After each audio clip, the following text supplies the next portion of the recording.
বন্ধুরা, আজ উল্টো রথ, তাই জন্য আমরা রথটাকে বার করে নিয়েছি মন্দির থেকে। এই হচ্ছে আমাদের রথ।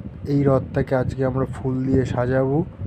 আমি আর সোনু মিলে প্রথমে ফুল দিয়ে সাজাতে চালু করলাম। আজকে রজনীগন্ধা স্টিক নিয়ে এসেছিলাম হাওড়া ময়দান থেকে। অয়ন ফুলগুলো নিয়ে এসে আমি আর সোনু সাজাতে শুরু করলাম। সুন্দর করে আস্তে আস্তে আমরা সাজাতে শুরু করে দিয়েছি।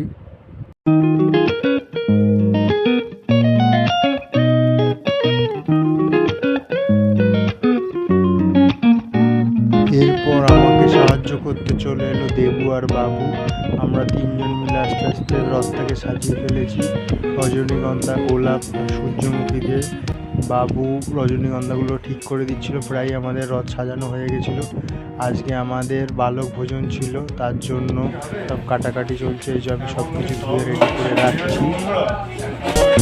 এরপর আমাদের রথ সাজানো কমপ্লিট হয়ে গেছে। রথ সাজানোর পর রথটাকে এরকম দেখতে লাগছে, খুবই একটা মিষ্টি লাগছে রথটাকে।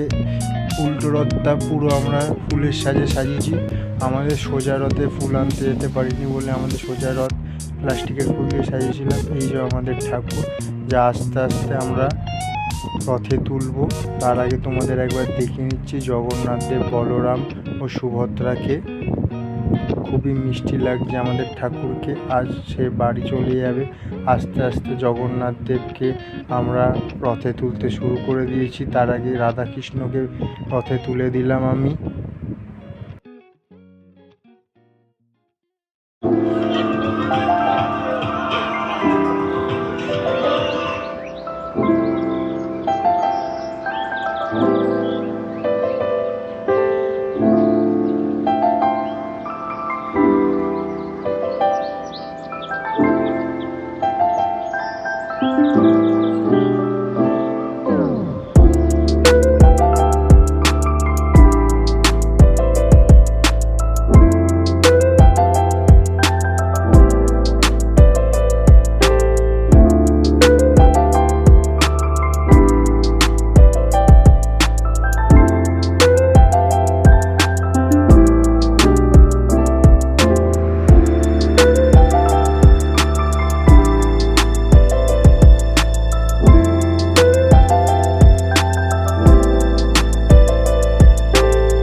এবার আমরা জগন্নাথ দেবের বাড়ির উদ্দেশ্যে রথের দড়ি ধরে টান দেওয়া শুরু করলাম।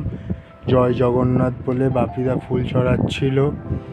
আমরা আস্তে আস্তে সবাই মিলে এগিয়ে চললাম রথের দড়ি ধরে টান দিয়ে আস্তে আস্তে নিজের বাড়ির দিকে জগন্নাথের এগিয়ে চললাম। বেরোতে একটু দেরি হয়ে গেছিলো আমাদের, সবাই মিলে তবু আমরা বেরোলাম।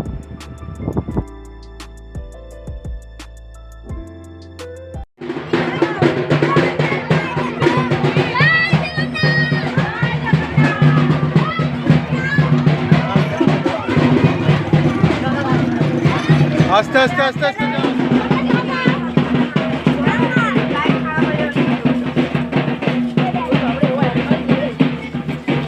বাপিদা ফুলটা আগে ছড়াও, অন্ধকারে ফুল ছড়িয়ে লাভ নেই।